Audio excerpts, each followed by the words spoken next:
What's going on, everybody? Thanks for tuning back into some live Celtics post game reaction. It's been a couple of games since I've done this because the games have been either at weird hours or I haven't been here. But I'm back with the all important Pistons game from today. But Pistons have been giving the Celtics problems, and they've been playing a lot better. If you haven't been following them, they coming into this game had won 6 of their last 8.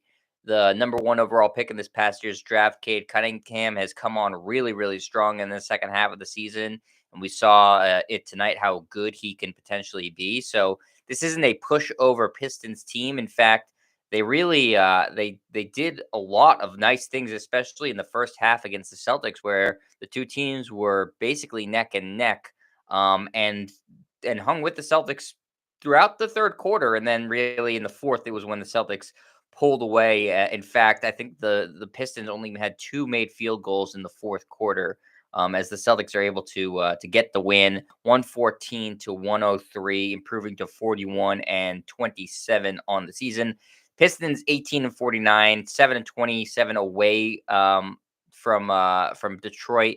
So the record not impressive, but they're definitely building something in Detroit. And if you're a Pistons fan watching, you should be encouraged by how they have played recently, how they play against the Celtics, and what they're putting together there. That you're going to get another high pick this year, presumably, and that already will go with Cade Cunningham, who looks like he's going to be a future star player. Sadiq Bey, who's a really nice player. Isaiah Stewart, who's a really nice young player. Maybe Marvin Bagley sticks there. He looked really good tonight.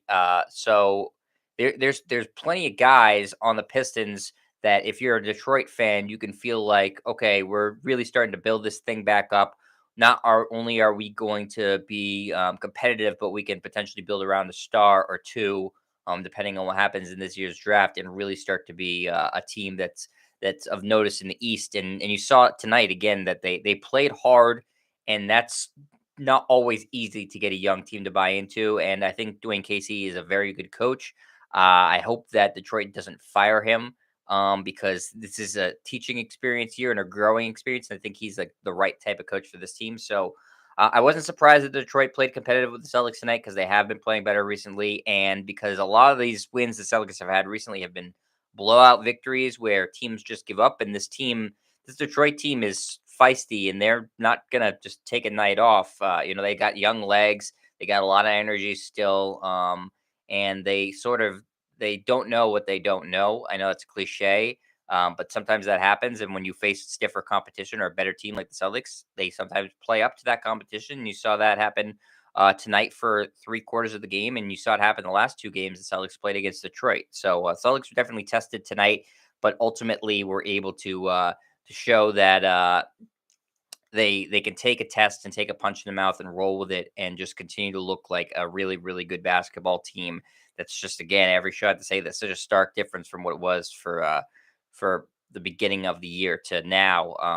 Like seriously, it's like the clock turned 2022 and this team changed into a completely it changed from a pumpkin into a carriage, for a little Disney reference for you all there. With all that being said, let's get into the box score tonight. The Celtics had their optimal starting five. Everybody, I believe, was available for this game for the Celtics, and looks like everybody played. Jayson Tatum, Al Horford, Rob Williams, Marcus Smart, Jaylen Brown. Jayson Tatum coming off of the most points a Celtic player scored in a two-game span in team history. That's pretty unbelievable. He's just on an absolute roll. That did not slow down tonight as he played a game high 38 minutes, or I should say a team high 38 minutes. Shot the ball really well from the floor, 13 of 27. Not so great from three, 2 of 9.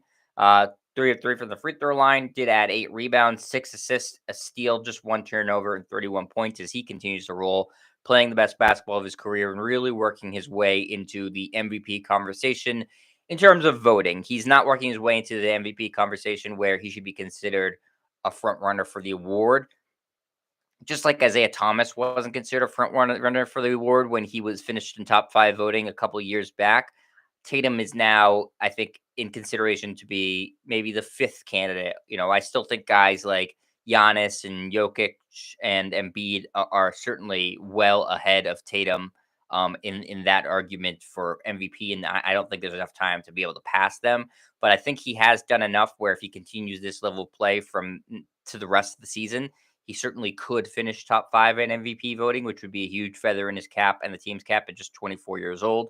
And also is really making a strong case to make an first team All NBA team. He will make an All NBA team this year. He didn't last year, and has certainly played his way into making one of those. Now, whether it's the first team or not remains to be seen. But he's really giving voters a lot to think about as he continues to play extremely strong basketball.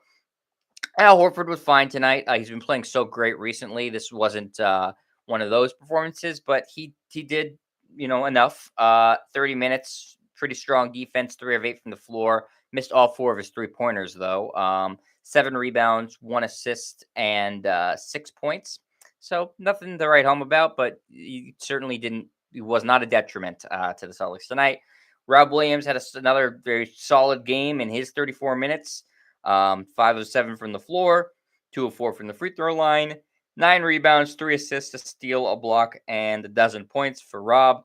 Marcus Smart, I thought was outstanding tonight. 33 minutes for him, 6 of 10 from the floor, 2 of 3 from three, as he continues to shoot the ball so much better since he's returned from a few game absence and take a lot smart shots, no pun intended. 6 of 7 from the free throw line. He had 3 rebounds, 5 assists, 5 steals, and 1 turnover and 20 points, and a really good game for Marcus Smart, who continues to play just superb basketball. And Jaylen Brown, who's been really overshadowed by the play of Jayson Tatum, and wasn't that great the other night, but is still playing really good basketball. And he played a strong game tonight, though did not shoot the ball particularly well. 8 of 22 from the floor, 1 of 8 from 3 point line, 5 of 7 from the floor. 8 rebounds, I should say. Sorry about that. 4 assists, a steal, 22 points and 3 turnovers. So good game from Jaylen Brown. Um, and you'd like to see the shooting percentage be a little bit higher, but so much of the attention has been on Tatum. Brown still deserves a lot of credit for still having a really excellent season. I know he didn't make the All-Star game. He's missed a lot of time with injury, but when he's been on the court, he does contribute a lot, and you can see the chemistry of the team is at an all-time high, and Brown, as one of the leaders on the team, is a big reason for that. As far as the bench goes for the Celtics tonight, like I said, everyone played. But I will just give you a couple of the highlights of the guys who played significant minutes on the bench. Grant Williams, 18 minutes, 2 of 4 from the floor, 0 of 2 from three. He knocked down all 3 of his free throw attempts, 3 rebounds, 2 assists, and 7 points for Grant. Daniel Tice, 11 minutes, most of those coming in the first half of the game. 3 rebounds, an assist, a block, no points for Tice. Derek White continues to give the team a lift off the bench. In his 24 minutes, he finished 4 of 7 from the floor, including 1 of 3 from three. Knocked down both of his free throw shots, 4 rebounds, an assist, a steal, a block, and 11 points. Peyton Pritchard, 13 minutes, 1 of 2 from the floor, 0 of 1 from three. Knocked down both of his free throws, 2 rebounds, a steal, and 4 points. The only other Celtic to score in this game was Nick Stauskas at the end of the game, gets his first point as a Celtic, as he knocks down 1 of 2 free throw attempts. And the Celtics go on to win this one 114-103, beating a very game and improved Detroit Pistons team. And the Celtics, continue to roll. All these games, we've talked about this before, are important now down the stretch. There's not that many more games left.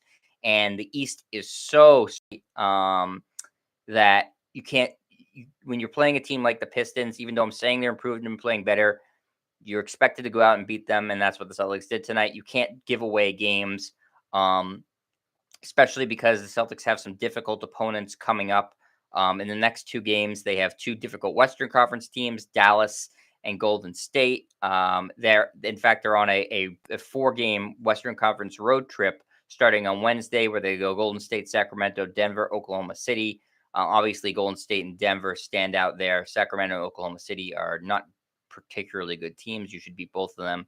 And then when you return home, you get 2 other good playoff Western Conference teams in Utah and Minnesota.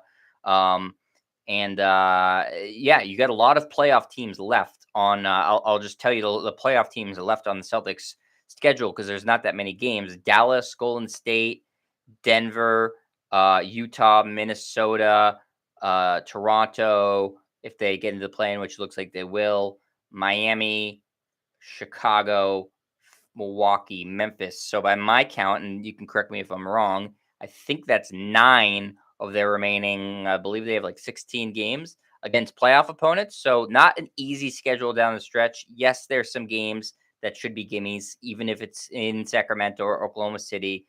Doesn't matter. You should still win those games. They're not good teams, but yeah, not easy for the Celtics down the stretch. So they need to keep playing their best basketball and stay healthy. Those two things are, health is paramount, and winning games in different types of ways, which they've been able to do. Um, it's going to come down right to the wire, and there's going to be very few games separating the 1 seed in the East between the 5 seed in the East, and that's the difference between hosting around and not hosting around. So, as we've talked about before a million times in this show and on the pick and roll, with SAP, seeding is paramount for the Celtics. Their matchup in the first round is all important. There are some teams that they're more than capable of beating in the first round. There's some teams I don't think they're capable of beating. My opinion changed only slightly about Philadelphia last night as they got waxed by Brooklyn. If anything, it didn't so much as put me off from Philadelphia, though they have some clear holes still, as it did scare the hell out of me about the Nets. And I know the Celtics beat the Nets the other night, and Jayson Tatum played one of the best games of his career.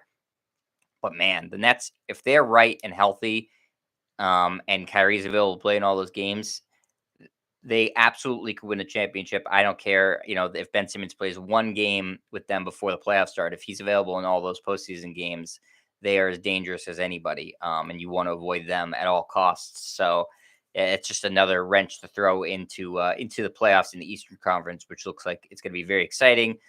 Speaking of exciting, Sunday should be really fun for all Celtics fans, as the Celtics not only have a very fun opponent in the Dallas Mavericks. It's a nationally televised game, 3:30 Eastern on ABC.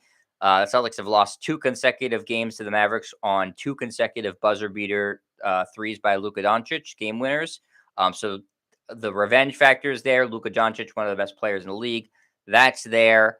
And of course, Kevin Garnett's number goes up into the rafters on Sunday. A lot of the Celtics are going to be on hand as they were tonight. They're also using this as an opportunity to basically be a reunion for the '08 team. It looks like Ray Allen might even show up for it, and it'll be a true reunion of the '08 championship team. So should be really fun. A very deserving Kevin Garnett gets his number hung up in the rafters, as he completely changed the whole culture around here and revitalized the team and the franchise and the fans, and has been as great of an ambassador as you could possibly want for the Celtics.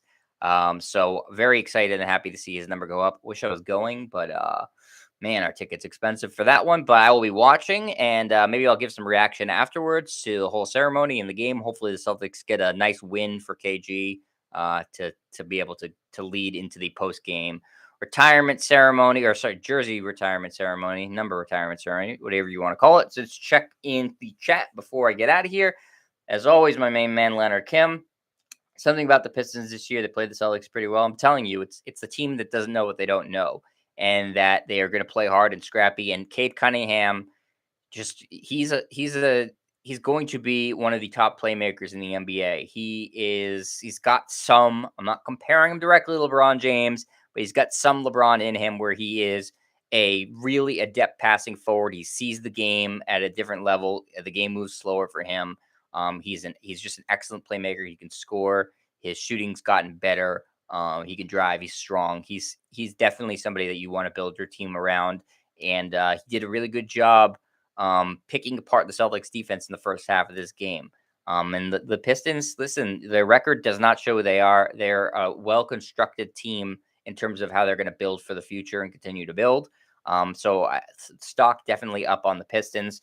Larry also says the top of the East is such a toss-up. The final week should be very interesting. I agree wholeheartedly. The Eastern Conference playoffs, Kendrick Perkins said it should be the greatest Eastern Conference playoffs of all time. We will see. It's certainly going to be competitive. There's not a lot separating these teams, and that's why the Celtics got to keep up their winning ways, because they want to make sure that they have the best seeding possible. and play the best possible opponent they could in the first round, which to me is Cleveland or Chicago. Or whoever the 8 seed ends up if it's not Brooklyn. One of those teams. I still think it's a little bit of a pipe dream to think the Celtics win enough to capture the 1 seed. A 4-game lead doesn't seem like that much, but with only 16 games remaining, it's a lot of ground to cover 4 games. 2 is certainly more than doable. Moving up to 2. But it's a big leap. I mean, maybe certainly Miami could choose to rest some of their older players and gear up more for the playoffs and not worry so much about seeding. But yeah, it's gonna be super important for the Celtics. And yeah, that's gonna do it for me. Thanks to everybody watching now or after the fact. Appreciate you all. Remember to like and subscribe, leave a comment, and I will talk to you all later. See you, everybody.